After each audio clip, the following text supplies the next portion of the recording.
last question we have is names, and then age if you want to give it, or age group, whatever you want to say, and nationality. My name is Margie Hewes, and I turned 50 last year. What? Okay, 39. She's always told me 39. Every year.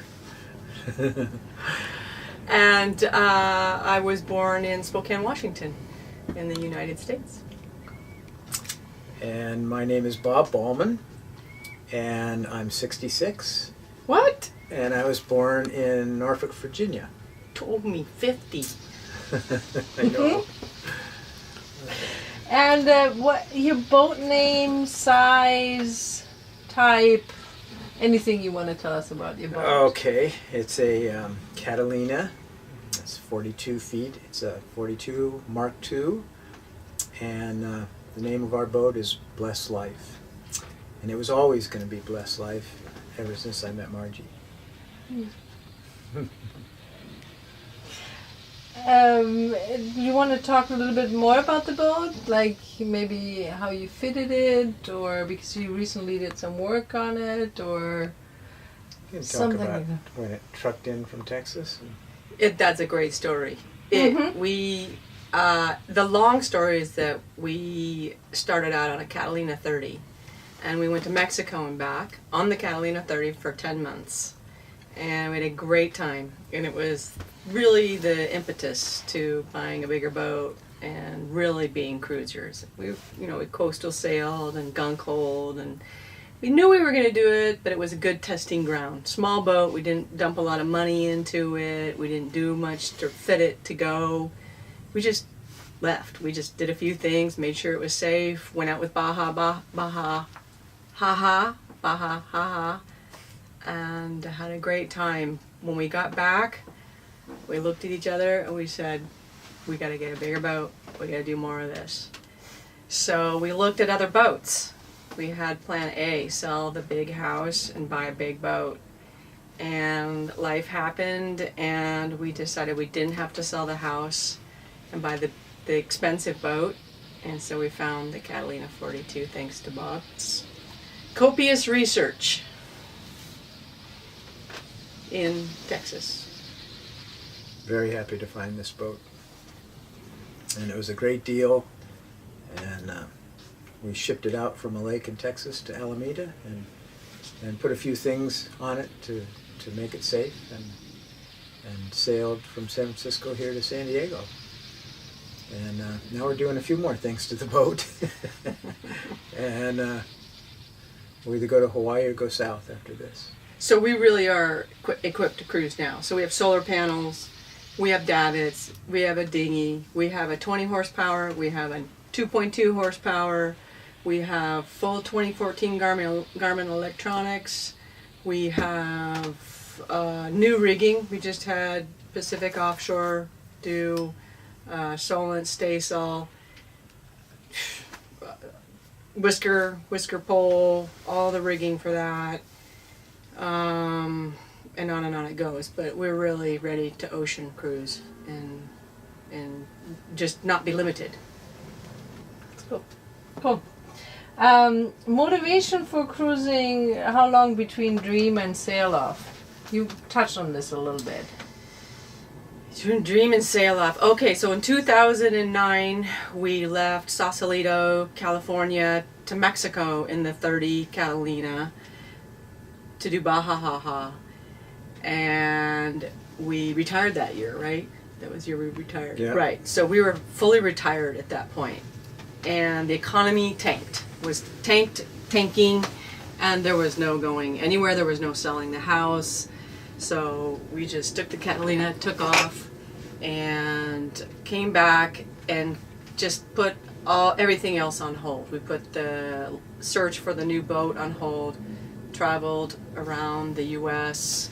in our truck and trailer for 2 years, and then on the way home from Texas in 2012, we found this boat and we said, that's our boat. So we picked up the dream a little prior to that, we're like, okay, let's look for a different boat. Let's look at something within a price point that we don't have to sell the big house. And when we found it, we knew for sure we were going. So that was that. I think the biggest change is in that dream is in 2009 when we sailed down to Mexico. It was all about sailing. In between Mexico in 2009 and that trip and buying this boat, we started kiteboarding.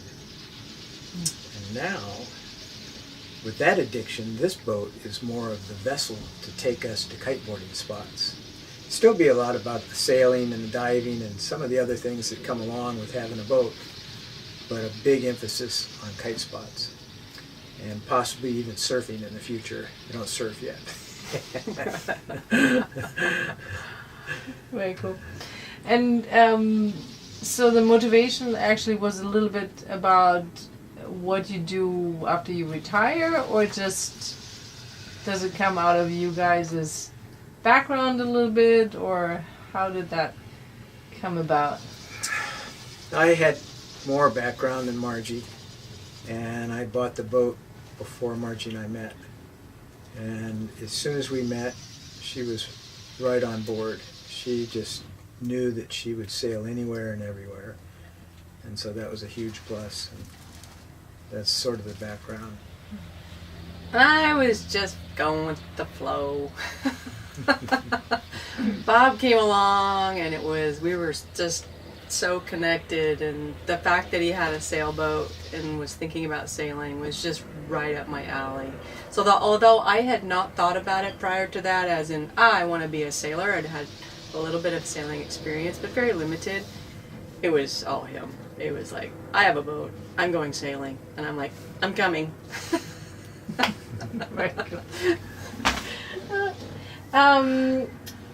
So there wasn't that long between the dream and the sail-off because it kind of intermingled. But in your sailing experience so far, maybe from cruising down from Alameda or from your sailing trip, do you have any greatest moments you recall? Wow. I don't know. There's so many. It's hard to pick. Going to Mexico and back on a Catalina 30?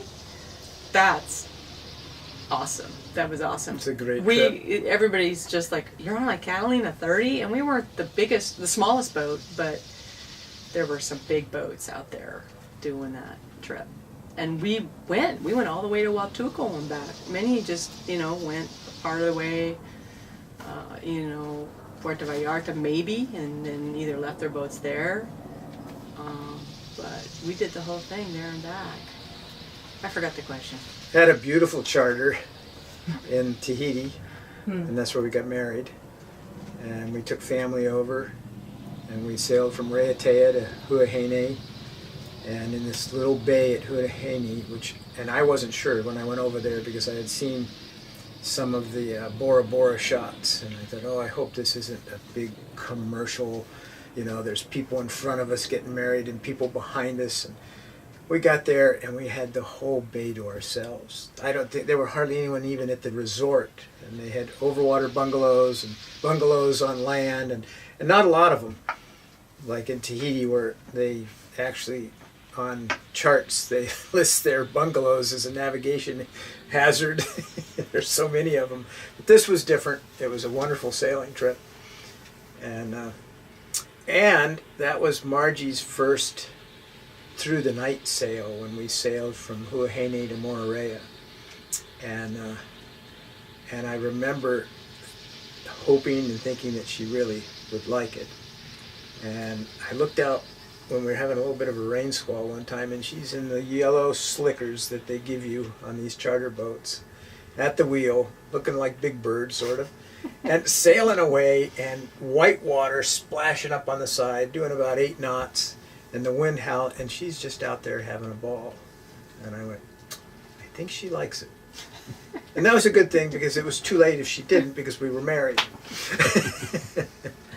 But I remember the question now, and if I could just add to that the people we have met on the water, and on land, not only in Tahiti, but in Mexico especially, because we had more time and more contact with a culture that I think is quite different than what I was raised in Spokane, Washington. That has been really cool. It's been very interesting to hear what other cruisers had to say about Mexico and about what the expectations should be, and then to have our own experiences with that. So that's been a highlight for me. I would like you to elaborate on that, because that's, I think, I hear that a lot about what Mexico will be like, and then it's nice to hear that it's actually a little bit different than what you hear. So could you explain that a little bit more? Let me just back up to Tahiti a little bit, because that, although I'd been to Mexico before, I didn't know much about Tahiti and I didn't know what to expect. And yes, we were having a wedding performed there, and so there was a service being provided and whatnot. But in addition to that, though, the families that perform take care of the hotels, take care of the guests, are very small. It's really quite a small environment, well, Huahine in particular. So everybody is connected somehow, and everybody knows everybody. And when they performed the ceremony, they had such a good time. They loved doing that. It wasn't because we had paid money for the service. It was really they loved. They just are all about the dancing and it's in there. It's just part of. They revere the wedding ceremony. It's at the highest, higher than death and higher than birth. And so when we sailed off and kept sailing around the island, we would stop in the first restaurant that we stopped into, and they said, "Oh, are you the couple that had the wedding?" We're like, "Yeah, we are." "Oh, my cousin danced for your ceremony." And then the conversation would talk about that, and that was really interesting. So we weren't isolated just because we were Americans or tourists or sailors. They opened up their restaurants and their conversations to us. In Mexico, at the time that we went, was 2009, there were some issues with swine flu, and the drug cartels were gaining momentum in their violence on the border towns especially. And we, of course, we were in the sailboat and sailing along, so we never had any knowledge or any first-hand experience or ever felt threatened or saw any presence of any of not only swine flu but the drugs and the cartel and violence of any. All we saw the entire duration of the trip was wonderful, opening, hardworking fishermen in particular, and families all along the coastline welcoming Canadians and Americans and any tourists who would come spend money on their coastline, because both the drug cartel and the swine flu were holding people back because the media was giving it such big attention. It was quite a threat, as we heard. But that was not our experience whatsoever. Should you tell them the story about when we're rowing back in the dinghy because we ran out of fuel? There's so many stories where we got on a wrong bus, and they were so helpful and handed pearls in with Margie's laundry by mistake, and they handed the pearls back to Margie when she picked them up and told her how beautiful they were. They could have stolen them. We wouldn't have known. They could have kept going on the bus like they would most places in the world and say, "Too bad." Turn the bus around in a 4-point turn in the middle of the night. And the fishermen came by, and we knew the boat was close, and I said, we don't have a lot of fuel, but if we run out, we'll just row back to the boat. So we were rowing back to the boat, and so we waved them off, and they would have nothing to do with that. They came by, threw us a rope, towed us to our boat, and what was really wonderful was then we thanked them so much, and I think we gave them some hats and maybe beer. Some T-shirts, maybe some beer, yeah. And they took off, and then they were right back, and they wanted to to borrow and sort of borrow a drill and a bit, screwdriver, and put some screws into their bimini where it was, and then I realized that, I think they wanted me to do it. They didn't want to borrow my tools. It was so great to just instantly give back. You usually have to wait, but that was fun. So jumped on their boat and put screws in the bimini and fixed it, and went our separate ways. Yeah, that's so good to hear, because you hear all of this, oh, you're crazy, why would you want to go there? Why would you go cruising? Because there's piracy, there are thugs everywhere, watch out, and so. And who knows, maybe maybe this is happening now, so that's the thing that we'll be thinking about as we approach not only Mexico when we take off in October, but all of the Central American countries, Guatemala, Salvador, Costa Rica, Panama, is to do the homework and the research to see what is going on. Guatemala has ups and downs. Well, Mexico has ups and downs. All of them have ups and downs. Costa Rica seems to be, pretty stable, but they're really screwing it to the Americans financially. So food is expensive, water is expensive, slippage is expensive. Not because it's expensive to them, but because they figured out that they can apply those fees to us because we are willing to pay. So I think it's just important to do the homework to find out whether it was in 2009 or now it'll be 2015 when we go on, is that the political climate in Mexico might be different than it was when we went. We had, like I said, the swine flu and gang warfare ramping up, but maybe it's less so now. But I think I could say pretty solidly that those coastal fishermen and families have not changed in hundreds of years. They're just the same as they always were. And I feel very confident about that. There's very little interaction with the government. You have to clear in and you have to clear out. But at this point, it's pretty smooth. And the hassle, at least in 2009, was pretty minimal from our perspective. Cool. Next question would be scariest moments, if you have had any. Did you have any scary moments while you were sailing, or? It's a big question for sailors. No. Scary as in, oh, crap. Uh-oh. No, not for me. You? Not for me, but I did think about the run from the shark. From when we were coming down the Sacramento River. Oh, our engine quit. That was a little nerve-wracking.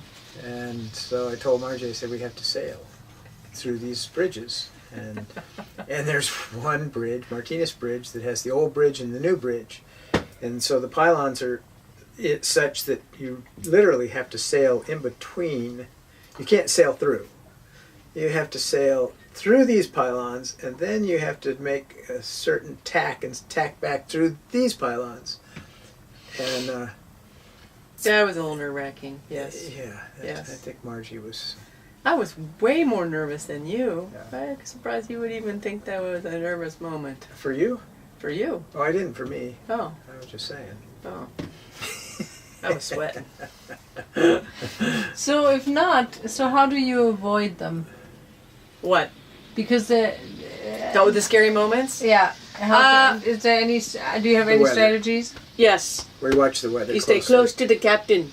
Captain, how's things going? And he says, fine. Everything's fine. I'm not kidding. Bob, for me, is just steady, solid, no getting too excited about anything, and it builds my confidence, or I can maintain confidence when I sense something is scary, like going through the bridges. Steady. Okay, this is what you're going to do. Steady. Okay, this is what's going to happen. And even if it didn't work out, he's already got the plan in place, what the plan B is going to be.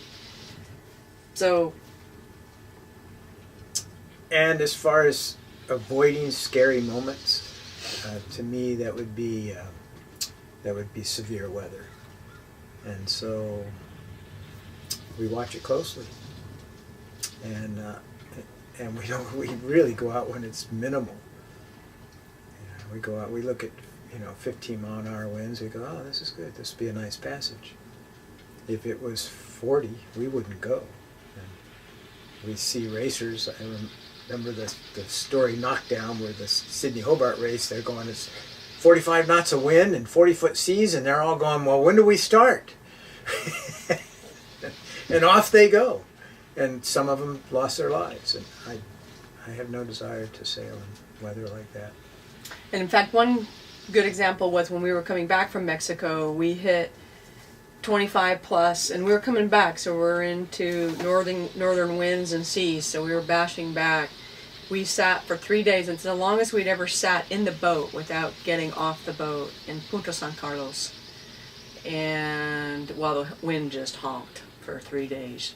And then, when it laid down, we took off. So that's our MO.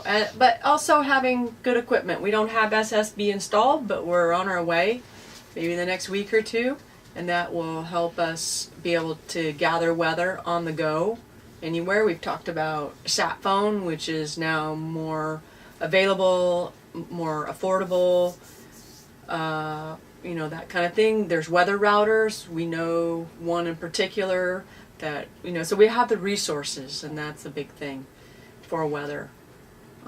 But I think, having our own education under our belt, and then having the equipment on board to get us going. Mm-hmm. Something could still happen out there, and it will be scary, but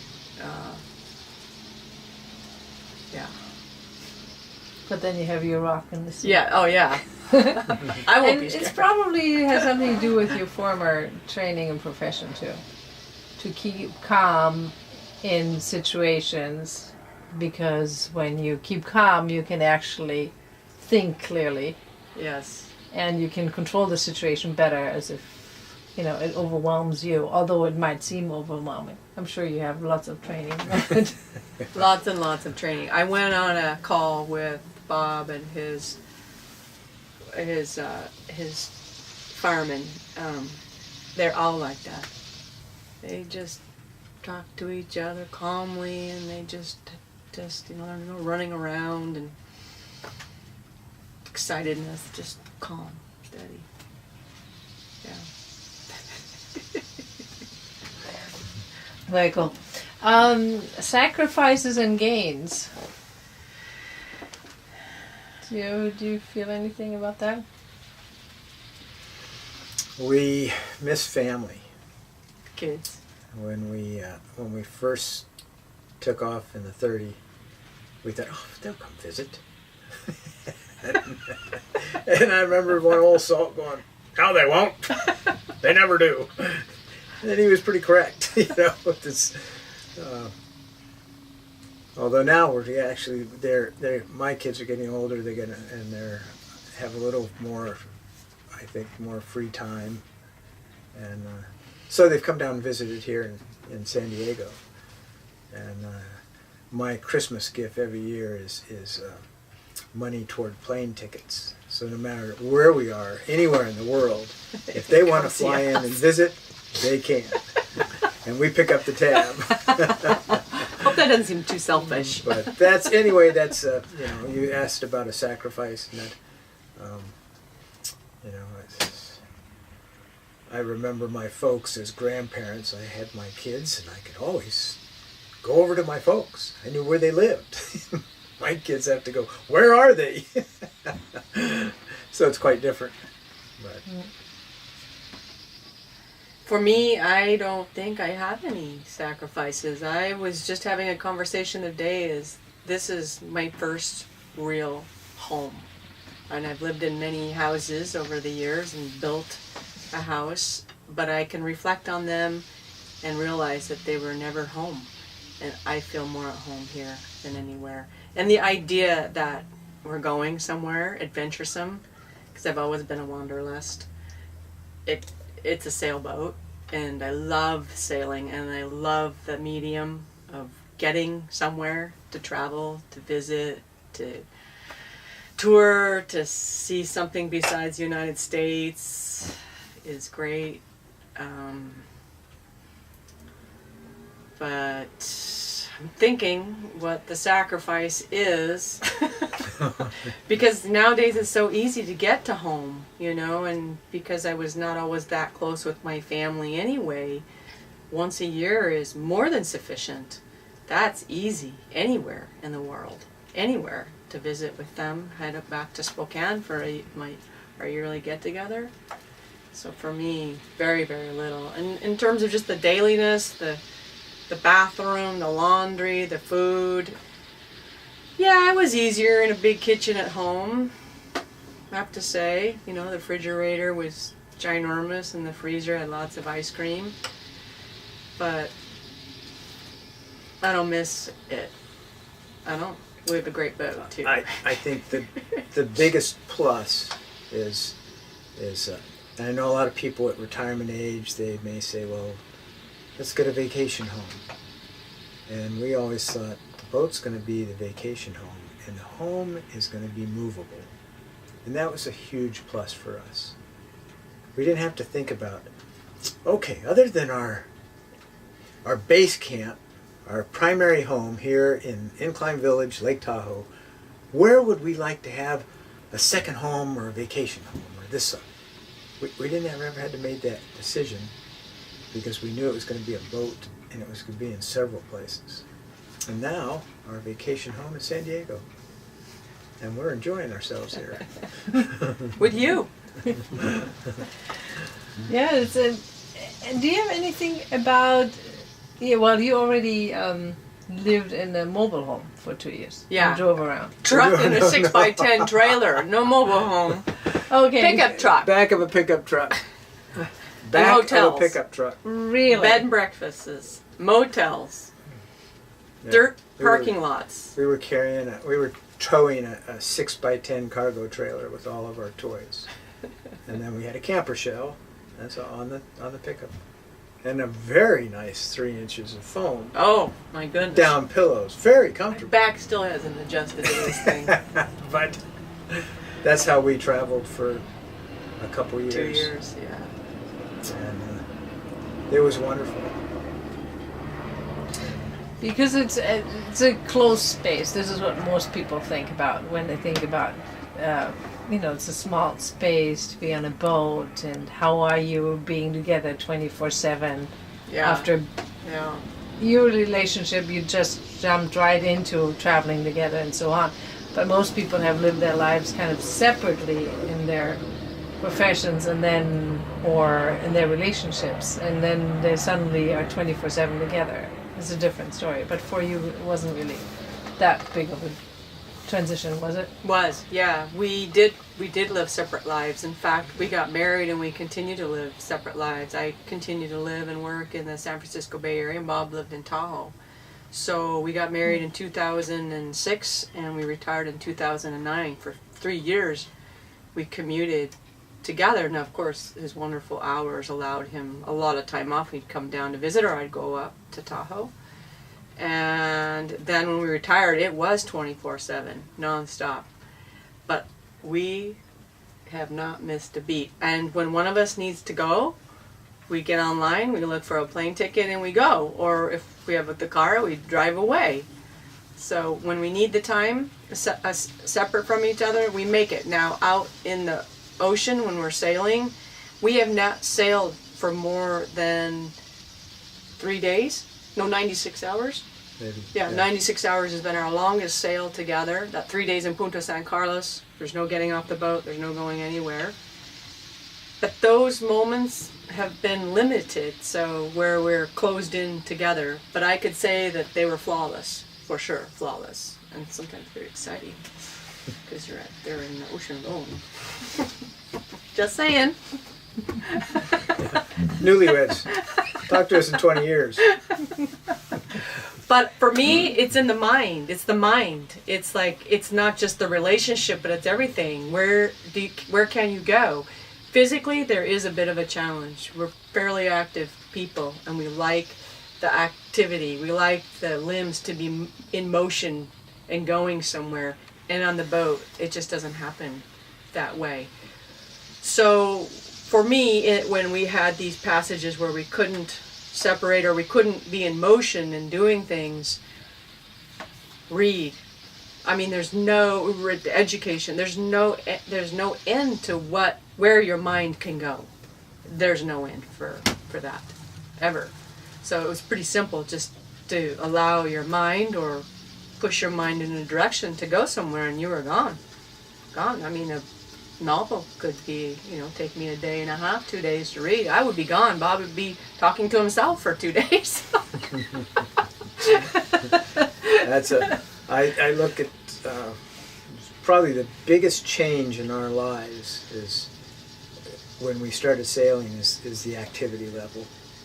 We went from being very active, very, very fit, rode cycles all the time, and Margie's job was, of course, at a fitness center, so when I wasn't riding my bike, I was in her club working out, and we did some P90X together, which was an intensive 13-week program, actually changed our bodies.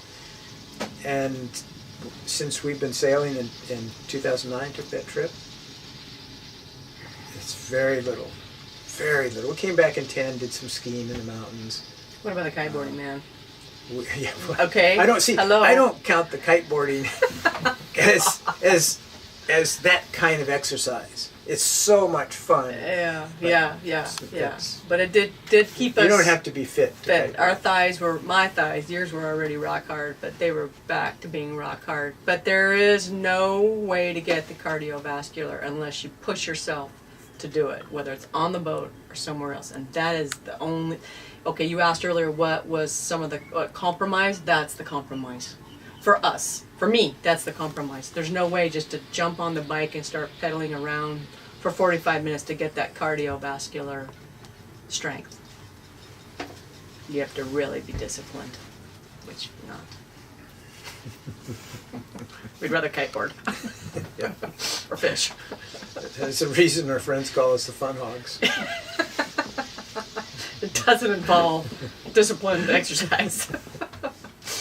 When you're working, you have to. You did it. He was a fireman. You got to stay in shape. I worked at a health club. I had to, it was part of my life at that point. So now, it's a different life. But, aside from the cardiovascular, it's amazing how the body is in motion all the time versus being in a house. I mean, you have to walk from one end of the house to the other to get to the bathroom, which is a much bigger distance, But yesterday was a good example when we made the attempt to go fly the kite. I've got bruises everywhere, up and down my legs, because the boat's rocking from side to side, and we're pumping up kites, and we're going through all this. I mean, it's all physical, it's all just, so I don't know, maybe it's not that much of a compromise. Yeah. Of course, still pretty strong. Next question would be about self-sufficiency. Does it play a role? How does it play a role for you? If you think about the boat or the toys you have here. Well, I mean, you have to be self-sufficient. You get out in the water, even if it's for a day. There's no running to the store for Starbucks or bottled water or a sandwich. You got to have it all together here. Did you? No, I thought you said self-efficiency, not Sufficiency. or self-sufficiency. Self-sufficiency. Okay, yeah. Like as a concept, because it's so different from the society, where everything is kind of catered to you, and you just. Yeah, we have solar panels. We have a nice refrigeration unit. What we'll have to keep an eye on. We're going to have to make sure it continues to operate. If not, we didn't have any trouble finding ice through Mexico anyway. So that's a possibility. That's the other backup if the refrigeration failed. The head.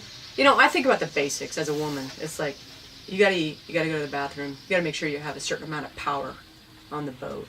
We have that covered. That's covered. And because it's a great boat, the Catalina 42, did a good job of provide certain comforts in the boat.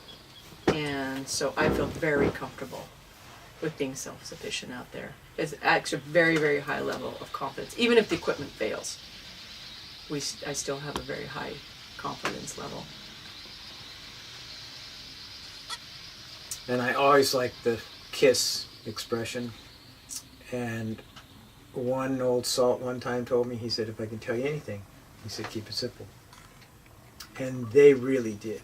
I mean, when you talk about big differences in different cruisers. They had a 30-foot wooden boat that he built himself. They didn't have refrigeration. They canned most everything. They kept all their fruits and vegetables packed in newspaper and separated, so if one got moldy, it wouldn't contaminate the rest. They would actually deep fry in a deep fryer. They would flash fry their eggs to cook that membrane that's around the egg, and then it would last longer.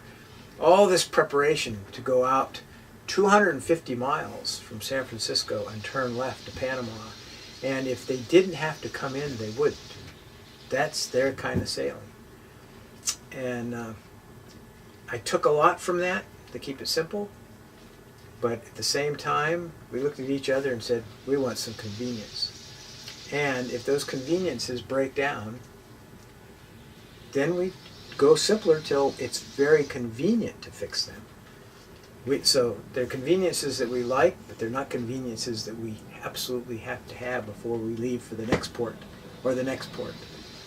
And so that's sort of part of our philosophy. We're not going to be sitting forever in some foreign port waiting for something to be mail general delivery and you know, sucking a month out of our lives if we're not happy there. And so it's only going to be a place where we really enjoy being if we're going to actually fix something that's broke, that needs parts, and it makes us have to wait.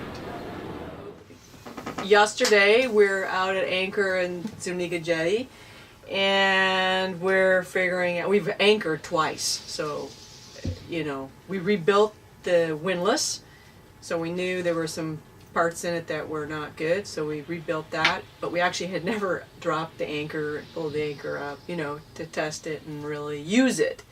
So we have had the last week or so used it, and yesterday, the circuit breaker that protects the batteries, it popped, but then the whole mechanism that, what is it? Something died. Well, I know what it died, I just don't know how to, I haven't good language skills to describe. Okay, so the controller for the windlass fried. And then in trying to fix it with the engine running, we accidentally turned off I accidentally turned off. We turned off the battery. It's actually got another circuit breaker back there. I thought it might be tied in with the windlass, so I turned it on and off, and that fried our voltmeter on our panel. So that was today's project, was to repair all that. Right, but where I was going with that was that we're on the hook in an anchorage with not a lot of wind coming at us. We had to deal with it right then and there. That chain was not coming up. It was done. So we had to haul that up ourselves. So being able to do those kinds of things, not just to haul the chain up, but then to figure out, and you figured it out, even though we were here at the slip, you figured out today how to bypass the portion that had broken down in order for the windlass to actually activate, to run. So the windlass wasn't broken, there was just a malfunction in the breaker here. So Bob, doohickeys, ties, things up. So that is very valuable, I tell you. It's very, very valuable. That's a good thing to have aboard. And if you don't have it aboard, you don't panic. You just do what you know what to do. But fortunately, we say work on your MacGyver skills. Yes, genius MacGyver here.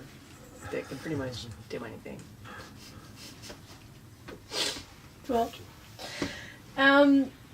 tip, would you have a tip what you would have done differently? Anything you, I don't know, would have done differently maybe if you look back about buying the boat or anything, or Nothing. before? For me, nothing. It really is called Blessed Life for a reason. How we got the boat, the whole story is just, there's nothing. No. We still have the house. We're taking off either to Hawaii here in a few weeks or continue on to Panama in October. How about you? Look for a nice used boat that's going to be a good boat for you. You know, you could spend a lot of money on a boat today. And if you're new like we are to cruising, and we, you know, that's one of the reasons we took that 30 down to Mexico. We wanted to make sure we liked this life. Well, we do, but at the same time, I think if you went out, for us, if we had have spent $500,000 on a boat, I think it would just have changed things a little bit. We would have downsized our home, and we would be in a boat that perhaps the maintenance would be too much. I've had friends that have actually worried about their boat so much that they ended their cruising career. They couldn't anchor their boat and go for a hike. They were too worried about the boat. And so as much as we love this boat, we're going to drop anchor and go kiting. This boat had better not drag because we're kiting. And we have good insurance. And we will, of course, do everything we can do. And we never, with the 30, we never had that anchor actually drag where we were in trouble. I think one incident it was dragging, but we happened to be there. And we learned a lot about anchoring in that trip to Mexico. As Margie mentioned, we didn't have a windlass. A windlass is new to us, so that's a little new. We're trying to figure it out. Because this was my windlass before, right there, and I said, get up there and pull that anchor up, and she pulled that anchor up. I might help. Anyway, just that's... that one time. Yeah. Yeah, you know, get a nice used boat. Don't go and buy something brand new. Right. I would echo that. You put thousands into it, and you're still going to drop a few thousand in the used when you get. So that's my tip. You said something before when we came in about the systems on board and that you have to kind of shake him down. Yeah, well, the anchoring was one.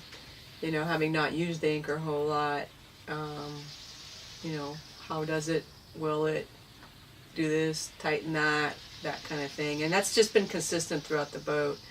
All the water tankage, how does it flow, how do you best fill it up. I mean, every boat is unique, and ours is no exception. So just getting to know those unique features of the boat. Even if it seems simple and common sense, there's always something not quite exactly the way you thought it was. So really getting to understand those makes the cruising part easier and more, certain expectations, you know, reliable. For example, you know, we bought the boat, it said it had 115 gallons of water aboard. Well, it sort of does, but not really. It's more like maybe closer to 90, 95. So we know that.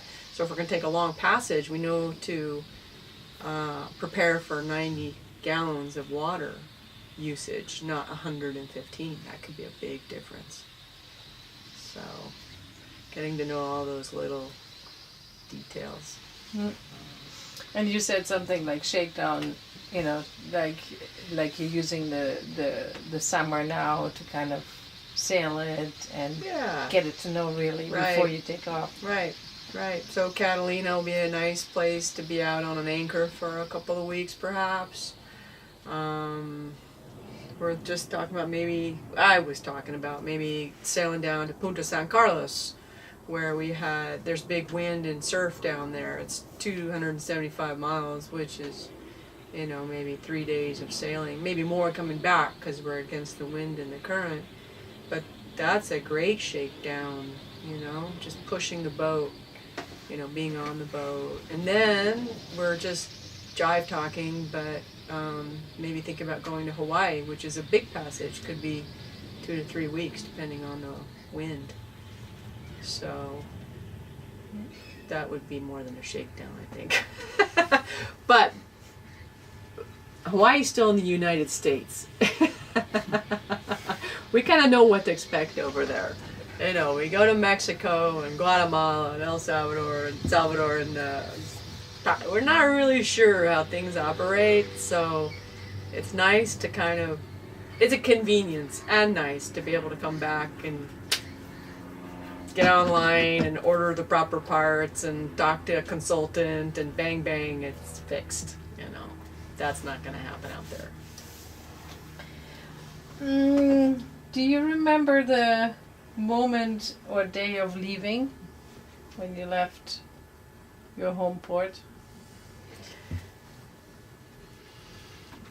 Well, we've left twice now. The first time we left our home port was October 15th. Sailed under the Golden Gate Bridge. It got stormy. Rained on us. This time we got the boat pretty much ready to go when we were in Alameda, and we had beautiful weather the whole time from when the boat arrived, which was July 4th or 3rd, and then we had that weather all the way until just about the end of November when we wanted to take off and come down south, and the storm started, and you'd look on passage weather or anywhere you were looking, and there'd be rain, and then a 2-day break, rain, and then a 1-day break, and we couldn't get out of Alameda. We sat there and sat. Finally left. There was a break in the weather, but the swells were 15 feet coming out from underneath the Golden Gate Bridge. And so, just right away, or like this, told Margie, I said, you'd think we could have a nice day for our first day at least, to sort of get our sea legs under us. No. Oh. So we got into Monterey, and it was beautiful there, beautiful weather. And we left there, and as we kept coming south, it just got better and better. And of course, once you pass that magic point Conception, then the sailing is much easier. The seas are much nicer. So that was our experience of leaving. And I would echo that. yeah. I think the first trip, in addition to that, I was a little nervous about feeding crew. I had no experience in the galley, and we had this little tiny galley. So I was a little bit concerned about making sure everybody was fed. But this trip was just like, let's go. We're ready. Let's go. Who cares if there are 15-foot swells out there? No turning back. No turning back. We were going south. And then the last question would be dream destination. Dreamiest destination or dream destination, whatever you or the plan of your trip. I grew up with Lonely Planet, National Geographic, Albie Mangles, and Borland, and a bunch of other adventures, and not so much sailors, but I think I always wanted to pretty much touch every country I possibly could before I died. And I don't think that's going to happen, because the way it is now, is actually better. Because the way we get there, there's so much more involved in it instead of just hopping on a plane and going to Japan, for example. We're going to sail to Japan. I am comfortable with wherever we go, whatever we do. I think I did have lofty dreams of foreign countries and exotic places, but on that trip to Mexico, that was so awesome. That fulfilled so much of that fantasy of having watched it for so many years vicariously. And if we get to Hawaii in a sailboat, that'd be great. I've been to Hawaii many times. If we get to Costa Rica and kite in Panama, great. You know, if we decide to cut to the South Pacific, I'm up for it. All of that. Through the Panama Canal into the Caribbean, I'm on board. Up the East Coast, Mediterranean, or St. Lawrence into the Great Lakes. I think the Mediterranean sounds better, actually, because it's just, there's a lot more kiting over there. I guess the answer is no. We don't have one dream location. Yeah. There's I too think many. there was at one time for me, but now it's right here. What with Bob. What was it? Everywhere. Go everywhere. Oh, anywhere. right there. Everywhere. Right. No, I thought you were saying I'm there just, was I one want to be spot. with Bob, and I want to sail. And wherever we can go and feel good about going, that's the dream.